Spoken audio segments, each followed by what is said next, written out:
नमस्कार, मैं अशोक कुमार पांडे। स्वागत है आपका टीसीएच पर। हाजिर हूं मिडिल ईस्ट की सारी अपडेट्स लेकर। ट्रंप ने पहली बार यह चीज कही है कि गजा के अंदर भुखमरी की जो प्रॉब्लम है वो रियल है। नेतन्याहू की किसी बात के खिलाफ ट्रंप ने आज तक कुछ नहीं कहा, अमेरिका ने कुछ नहीं कहा।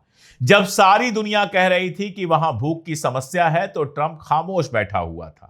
लगातार इजराइल जो जेनोसाइड चला रहा है फलस्तीन के अंदर, गजा के अंदर, वेस्ट बैंक के अंदर, उस पर अमेरिका की खामोशी रही है। लेकिन इस बार ट्रंप ने बहुत साफ साफ कहा है, you can not fake that. आप इसको झुठला नहीं सकते। गजा के अंदर भुखमरी की प्रॉब्लम है और जो उसका बयान है उसको गौर से पढ़िए तो उन दो लाइनों में वो कह रहा है कि यह बात सच है कि इजराइल ने वहां पर इमदाद नहीं पहुंचने दी है, एड नहीं पहुंचने दी है और स्टारवेशन को, भुखमरी को गजा में हथियार बनाया है। ये हो सकता है आपको सुनने में छोटी सी बात लगे, लेकिन ये एक इंटरनेशनल प्रेशर का हिस्सा है और ये इजराइल के लिए बहुत बड़ा सेटबैक है।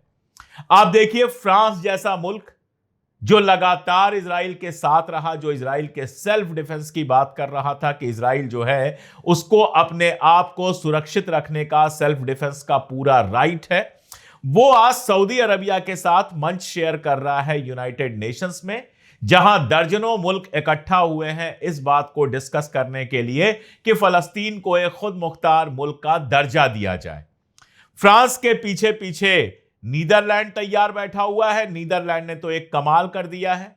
नीदरलैंड ने इजराइल के दो मिनिस्टर्स को, स्मोट्रिच और बेन ग्विर, जो दो सबसे जहरीले उनके मिनिस्टर हैं, जो लगातार गजा और वेस्ट बैंक के अंदर लोगों को खत्म करने, फलस्तीनियों को खत्म करने, उनकी जमीनों पर कब्जा करने की बात कर रहे हैं।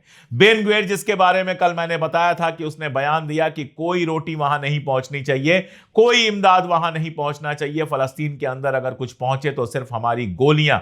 स्मोट्रिच जो आज भी कह रहा है कि गजा को खाली कराना चाहिए और वहां सेटलर्स को, यानी यहूदियों को बसाना चाहिए। बेन ग्विर वो मिनिस्टर है जिसने अल अक्सा मस्जिद में अपने लोगों को ले जाकर बार बार बेहुरमती की है। इन दो मिनिस्टर्स के ऊपर नीदरलैंड ने आज बैन लगा दिया कि ये हमारे मुल्क के अंदर घुस नहीं सकते हैं। इसके पहले नीदरलैंड ने क्या किया था? नीदरलैंड ने एक लिस्ट निकाली थी उन मुल्कों की और उन संगठनों की जिससे उसके अपने वजूद को खतरा है, यानी जो नीदरलैंड्स के लिए खतरनाक हैं, और उनमें इजराइल का नाम दिया था। तो स्पेन के बाद अगर कोई मुल्क सबसे खुलकर इजराइल के खिलाफ सामने आता हुआ दिख रहा है तो वो नीदरलैंड है। इसके अलावा छोटा सा मुल्क है लग्जमबर्ग, वो भी फलस्तीन को खुद मुख्तार मुल्क का दर्जा देने के लिए तैयार बैठा है। लेकिन फ्रांस सबसे ज्यादा किसी से उम्मीद कर रहा है तो यूनाइटेड किंगडम यानी कि इंग्लैंड से कर रहा है। इंग्लैंड में 200 से ज्यादा एमपीज ने सिग्नेचर किया है एक डिमांड पर केन स्ट्रेमर से, वहां के प्रधानमंत्री से, कि फलस्तीन को खुद मुख्तार मुल्क का दर्जा दिया जाए। बहुत सारे सवाल उठ रहे हैं। कल जो मेलोनी इटली की प्राइम मिनिस्टर हैं, उन्होंने भी कहा कि फलस्तीन जब तक अलग मुल्क बन नहीं जाता है तब तक उसको अलग मुल्क का दर्जा देने का क्या मतलब है। बहुत सारे सवाल ये उठ रहे हैं कि ये सिर्फ कागजी बात है। कुछ लोग कह रहे हैं फ्रांस सऊदी अरबिया से रिश्ते सुधारना चाहता है इसलिए ये सारा कुछ कर रहा है, फलस्तीन में उसका कोई इंटरेस्ट नहीं है। मान लेता हूं, मान लीजिए एक बार ये सब कुछ सच है, लेकिन उसके बावजूद आप ये बताइए कि पिछले 40-50 सालों में कभी इस तरह का मूवमेंट खड़ा हुआ हो जब यूरोप के मुल्क सामने आकर कह रहे हो कि हम फलस्तीन को एक आजाद मुल्क का दर्जा देंगे। आपको इसका मानी नहीं समझ में आ रहा है, लेकिन फ्रांस और इंग्लैंड दोनों सिक्योरिटी काउंसिल के मेंबर्स हैं, यूनाइटेड नेशन के बेहद इंपॉर्टेंट मेंबर्स हैं। अगर यूरोप के मुल्क एक के बाद एक फलस्तीन को आजाद मुल्क का दर्जा देना शुरू करते हैं, अमेरिका के ऊपर प्रेशर पड़ना शुरू होगा। जब फ्रांस, कनाडा, ऑस्ट्रेलिया, इंग्लैंड, इन सारे मुल्कों के जो प्रधानमंत्री और राष्ट्रपति हैं, उन्होंने कहना शुरू किया कि गजा के अंदर जो भुखमरी है, जो स्टारवेशन है, वो अब लिमिट्स क्रॉस कर रहा है, अब इसको किसी भी हाल में रोकना पड़ेगा। तो जाकर देखिए आप कि सीज फायर की बातचीत टूटने के बावजूद, हमास को 4 बातें कहने के बावजूद, ट्रंप आज कह रहा है और पहली बार कह रहा है कि you can not fake that. The problem of starvation in Gaza is real. Gaza के अंदर जो भूखमरी की समस्या है वो वास्तविक है, वो हकीकत है। वो कोई ख्वाब नहीं है, वो कोई खाम ख्याली नहीं है। पूरा इजराइल का जो लीडरशिप है वो लगातार इस बात को कहता रहा है कि वहां तो कोई स्टारवेशन नहीं है, वहां तो कोई भुखमरी नहीं है, यूएन नहीं पहुंचने दे रहा है, फला नहीं पहुंचने दे रहा है, हमारा कोई दोषी नहीं है, ये कहते रहा इजराइल। और आज नेतन्याहू बयान देकर कहता है कि हम ये तय करेंगे कि गजा के अंदर ढेर सारी इमदाद पहुंचे, और पहुंचनी शुरू भी हुई है। एयर ड्रॉप हो रहा है, सऊदी अरबिया एयर ड्रॉप कर रहा है, जॉर्डन एयर ड्रॉप कर रहा है। कहा गया कि एयर ड्रॉप से ही सारी बात नहीं बन जाएगी, ठीक है, एयर ड्रॉप से सबके पेट नहीं भर जाएंगे, लेकिन कुछ लोगों तक तो अनाज पहुंचेगा। कल भी 125 से ज्यादा गाड़ियां अंदर गई हैं, आज हो सकता है और ज्यादा गाड़ियां अंदर जाएं, तो कम से कम लोगों को अनाज मिलना तो शुरू होगा। इजराइल की शैतानियत पर किसी को शक नहीं है। कल भी 36 लोग मारे गए हैं, जिसमें से 12 बच्चे हैं, लेकिन इन सब के साथ इमदाद को जो पूरी तरह से उसने रोका हुआ था, इंटरनेशनल प्रेशर को हमेशा उसने मजाक उड़ाया कि हमें कोई फर्क नहीं पड़ता है। आज ये सिचुएशन बनी है, और मैं फिर दोहराऊंगा जो बात मैंने कल कही थी कि हमारे और आप जैसे बिल्कुल आम लोगों की वजह से सारी दुनिया में जो अवाम है उसने वो माहौल बनाया है कि आज हुक्मरान गजा की भुखमरी की बात कर रहे हैं। वही हुक्मरान जिनकी भेजी हुई बंदूकों से, जिनके भेजे हुए पैसे से गजा के अंदर सारा कुछ हुआ है, वो आज बात कर रहे हैं वहां भुखमरी की। प्रेशर पड़ रहा है, और उस प्रेशर के चलते इजराइल को वहां पर इमदाद भेजने की बात करनी पड़ रही है। स्मोट्रिच और बेन ग्विर के ऊपर जिस तरह से नीदरलैंड ने बैन लगाया है, ये और मुल्कों में भी जल्दी ही होता हुआ आपको दिखाई देगा। इनकी जो जहरीली जबान है वो अब चारों तरफ जा रही है, और इनकी जबान से लोग समझ रहे हैं कि असल में इजरायलियों के दिल में क्या है। आज एक खबर छपी है, खबर नहीं, एनालिसिस छपी है जेरूसलम टाइम्स में, और ये एनालिसिस कहती है कि इजराइल की जो इमेज है वो अमेरिका में लगातार खराब हो रही है, और ये चिंता का विषय है। अगर अमेरिकी अवाम का बड़ा हिस्सा खड़ा हो जाएगा फलस्तीन के साथ, तो इजराइल के लिए यह बहुत मुश्किल की बात हो जाएगी। क्या खेल चल रहा है और इसके क्या असर हो रहे हैं, इसके लिए एक एग्जाम्पल से मैं आपको बात समझाता हूं। आईपैक की बात मैं अक्सर करता हूं।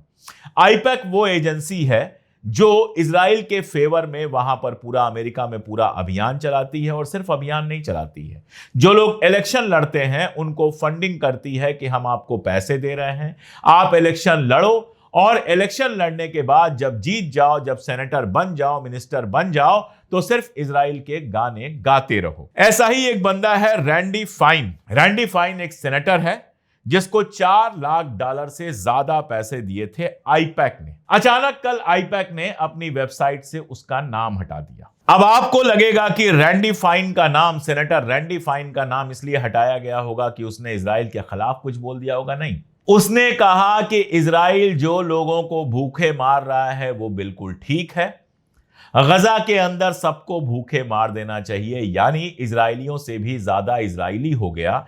आईपैक के पैसे के चक्कर में फलस्तीन के खिलाफ इजराइल का इस हद तक सपोर्ट करने लगा कि हर फलस्तीनी के मौत की बात करने लगा। अगर ये 2 साल 4 साल पहले हुआ होता, अगर ये 6 महीने पहले हुआ होता, तो कोई फर्क नहीं पड़ता, क्योंकि बहुत सारे लोग ऐसी बात कर रहे थे। आज इंटरनेशनल प्रेशर का असर यह पड़ा है कि रैंडी फाइन जो सब फलस्तीनियों को मारने की बात करता है, हर हद पे जाकर, हर हद को पार करके इनफैक्ट इजराइल का समर्थन करता है। आईपैक ने भी उसको किनारे लगा दिया, क्योंकि आईपैक को लगता है कि इससे दुनिया में हमारी बेइज्जती होगी, ये बदला है।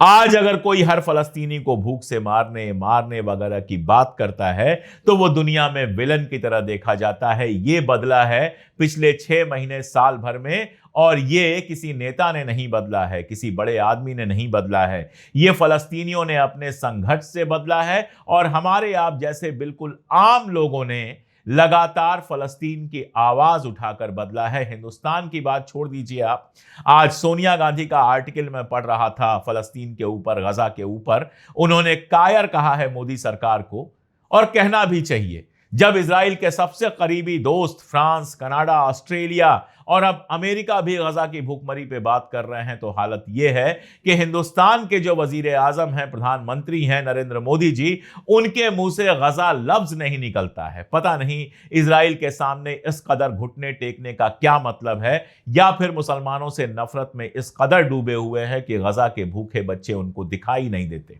और जब आप गजा पे खामोश रहेंगे तो इंटरनेशनल कम्युनिटी में आपकी वही इज्जत बनेगी जो बनी हुई है, कोई कभी आपके साथ नहीं खड़े होने वाला है।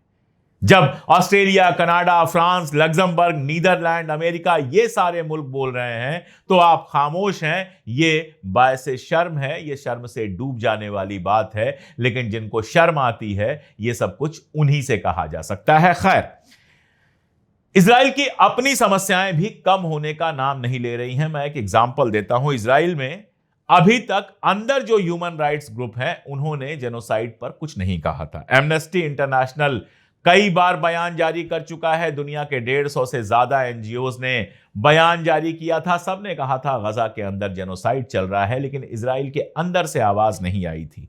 यह पहली बार हुआ है कि इजराइल के 2 ह्यूमन राइट्स ग्रुप, जो बड़े ग्रुप्स हैं, एक का नाम है बेत्सलाम और दूसरा है फिजिशियंस फॉर ह्यूमन राइट, ये डॉक्टर्स का एनजीओ है, इन्होंने साफ साफ कहा है कि गजा के अंदर इजराइल जेनोसाइड कर रहा है।